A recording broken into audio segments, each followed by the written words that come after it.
JN1 ಹೊಸ virus entry ಕೊಡ್ತಾ ರಾಜ್ಯದಲ್ಲಿ 8 ಮಂದಿಗೆ JN1 ಸೋಂಕು ಪತ್ತೆ ಅಂತಲೇ ಹೇಳಲಾಗ್ತಾ ಇದೆ. ರಾಜ್ಯಕ್ಕೂ ಕೂಡ ಈ ಹೊಸ ವೈರಸ್ ಎಂಟ್ರಿ ಕೊಡ್ತಾ ಕರ್ನಾಟಕದಲ್ಲೂ JN1 ವೈರಸ್ ಆರ್ಭಟವನ್ನ ಶುರು ಮಾಡುತ್ತಾ ಹೊಸ ವೈರಸ್ ನ ಎಂಟ್ರಿ ಕರ್ನಾಟಕಕ್ಕೆ ಆಗಿದೆ ಅಂತಲೇ ಹೇಳಲಾಗ್ತಾ ಇದೆ. ರಾಜ್ಯದಲ್ಲಿ 8 ಮಂದಿಗೆ JN1 ಸೋಂಕು ಪತ್ತೆಯಾಗಿದೆಯಾ? ಇಂಥದ್ದೊಂದು ಅನುಮಾನ ಇದೀಗ ಶುರುವಾಗಿದೆ. ಒಂದಷ್ಟು ಮಂದಿಯ ಸ್ಯಾಂಪಲ್ಸ್ ಅನ್ನ ಟೆಸ್ಟ್ಗೆ ಕಳಿಸಲಾಗಿತ್ತು. ಅದರ ರಿಪೋರ್ಟ್ ಇವತ್ತು ಬರೋದಿತ್ತು. ಹಾಗಾದ್ರೆ ರಾಜ್ಯದಲ್ಲಿ 8 ಮಂದಿಗೆ JN1 ಸೋಂಕು ಪತ್ತೆಯಾಗಿದೆಯಾ? ಬಹಳ ವೇಗವಾಗಿ ಈ ಸೋಂಕು ಹರಡುತ್ತೆ. ತುಂಬಾ ಅಪಾಯಕಾರಿ ಅಂತ ಅಲ್ಲದೆ ಹೋದ್ರೂ ಕೂಡ ಈ ಸೋಂಕು ಬಹಳ ವೇಗವಾಗಿ ಹರಡುತ್ತೆ ಅಂತಲೇ ಈಗ ಮಾಹಿತಿ ಸಿಕ್ಕಿದೆ. ರಾಜ್ಯದಲ್ಲಿ 8 ಮಂದಿಯಲ್ಲಿ JN1 ಸೋಂಕು ಪತ್ತೆಯಾಗಿದೆಯಾ? ಹಾಗಾದ್ರೆ ಇದರ ಬಗ್ಗೆ ಮತ್ತಷ್ಟು ಸ್ಪಷ್ಟತೆ ಸಿಗಬೇಕಾಗಿದೆ.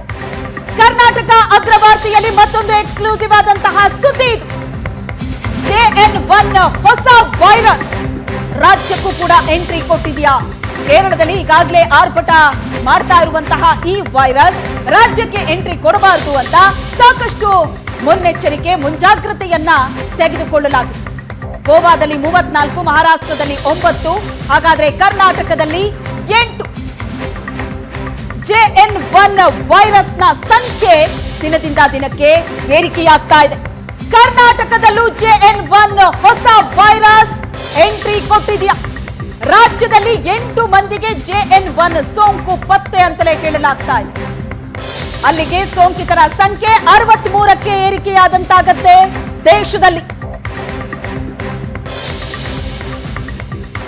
ದೇಶದಲ್ಲಿ JN1 ಸೋಂಕಿತರ ಸಂಖ್ಯೆ 63ಕ್ಕೆ ಏರಿಕೆಯಾಗಿದೆ. ಕರ್ನಾಟಕದಲ್ಲಿ 8 ಮಂದಿಯಲ್ಲಿ ಈ ಸೋಂಕು ಪತ್ತೆಯಾಗಿದೆ ಅಂತಲೇ ಹೇಳಲಾಗ್ತಾ ಇದೆ. ಒಂದಷ್ಟು ಮಂದಿಯ ಸ್ಯಾಂಪಲ್ಸ್ ಅನ್ನ ಟೆಸ್ಟ್ಗೆ ಕಳಿಸಲಾಗಿತ್ತು. ಅದರ ರಿಪೋರ್ಟ್ ಇವತ್ತು ಅಂತ ಹೇಳಲಾಗ್ತಾ ಇದೆ. ಅದರ ಬೆನ್ನಲ್ಲೇ ಬರ್ತಾ ಇರುವಂತಹ ಈ ಸುದ್ದಿ ಬಹಳ ದೊಡ್ಡ ಆತಂಕಕ್ಕೆ ಕಾರಣ ಆಗಿದೆ. ಈ ಬಗ್ಗೆ ಹೆಚ್ಚಿನ ಡೀಟೇಲ್ಸ್ ಅನ್ನ ಕೊಡ್ತಾರೆ ನಮ್ಮ ಪ್ರತಿನಿಧಿ ಮಮತಾ ಸಂಪರ್ಕದಲ್ಲಿದ್ದಾರೆ.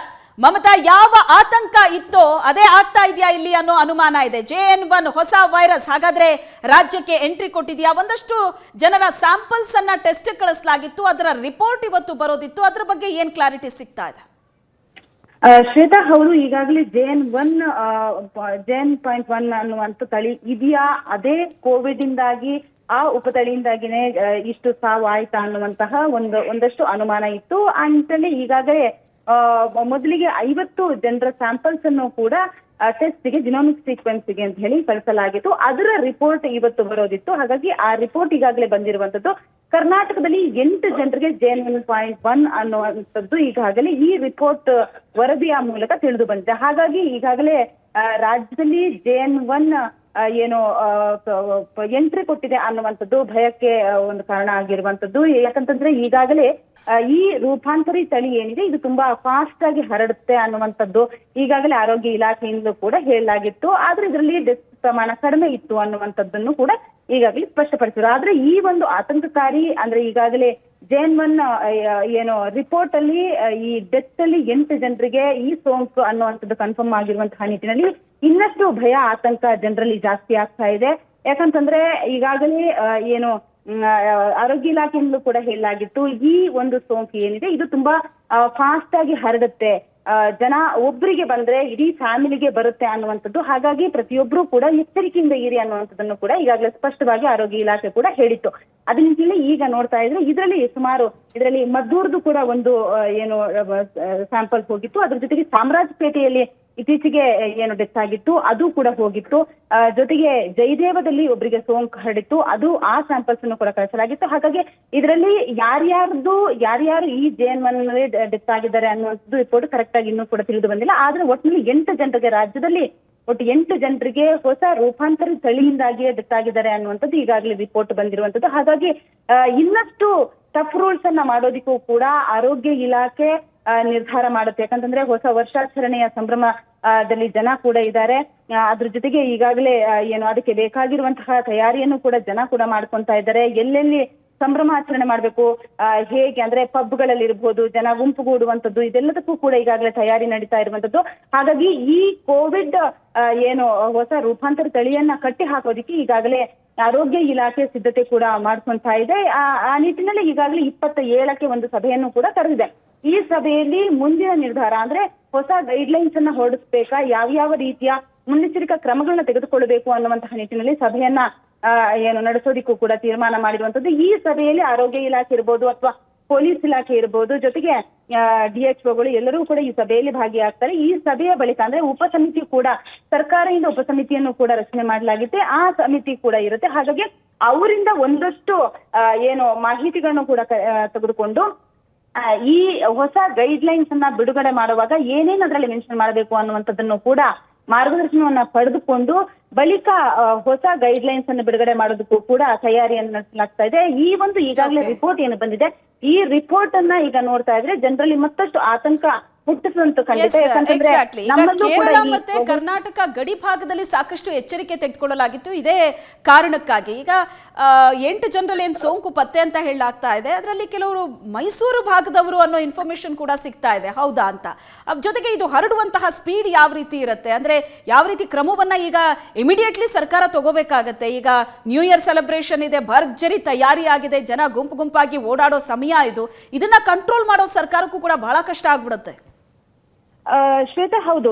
ಏನು ಮೈಸೂರು ಭಾಗದಿಂದಲೂ ಕೂಡ ಈ ಸ್ಯಾಂಪಲ್ಸ್ ಅನ್ನು ಕೂಡ ಕಳಿಸಲಾಗಿತ್ತು. ಹಾಗಾಗಿ ಇನ್ನು ಯಾವ್ಯಾವುದು ಅನ್ನುವಂಥದ್ದು ಸ್ಪಷ್ಟವಾಗಿ ತಿಳಿದು ಬಂದಿಲ್ಲ. ಹಾಗಾಗಿ ಒಟ್ಟಿನಲ್ಲಿ ಈಗಾಗಲೇ ಕಳಿಸಿರುವಂತಹ ಸ್ಯಾಂಪಲ್ಸ್ ಅಲ್ಲಿ ಒಟ್ಟು ಅಂದ್ರೆ ಕರ್ನಾಟಕದ 8 ಜನರಿಗೆ ಈ ಉಪತಳಿ ಏನು ಅಟ್ಯಾಕ್ ಆಗಿರುವಂತದ್ದು ಅಂತೂ ಕನ್ಫರ್ಮ್ ಆಗಿದೆ. ಹಾಗಾಗಿ ಎಲ್ಲಿಯವರು ಮತ್ತೆ ಅದು ಇನ್ನೊಂದಷ್ಟು ಜನರಿಗೆ ಏನು ಸ್ಪ್ರೆಡ್ ಆಗುವಂತದ್ದು ಅದನ್ನ ಈಗಾಗಲೇ ಆರೋಗ್ಯ ಇಲಾಖೆ ಕೂಡ ಹೇಳಿದೆ.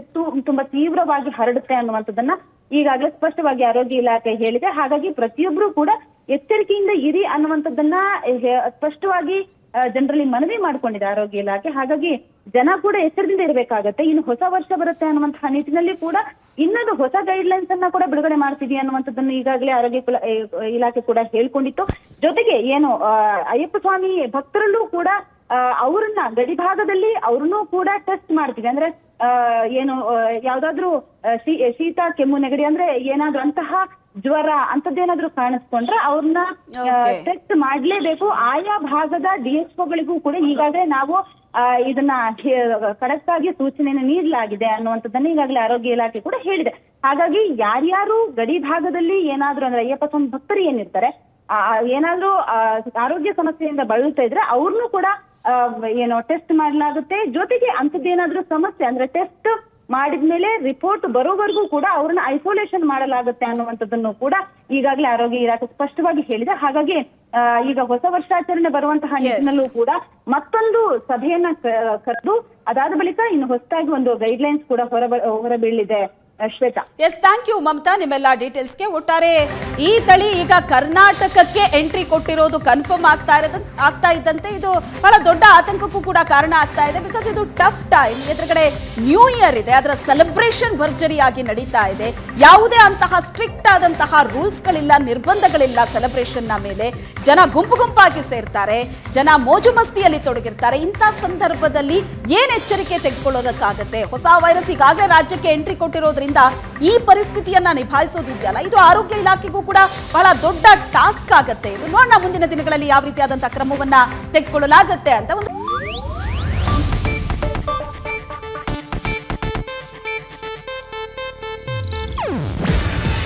ಇದು ಏಷ್ಯಾನೆಟ್ ನ್ಯೂಸ್ ನೆಟ್ವರ್ಕ್ ಪ್ರಸ್ತುತಿ. ನೀವು ನೋಡ್ತಿದ್ದೀರಾ ಏಷ್ಯಾನೆಟ್ ಸುವರ್ಣ ನ್ಯೂಸ್.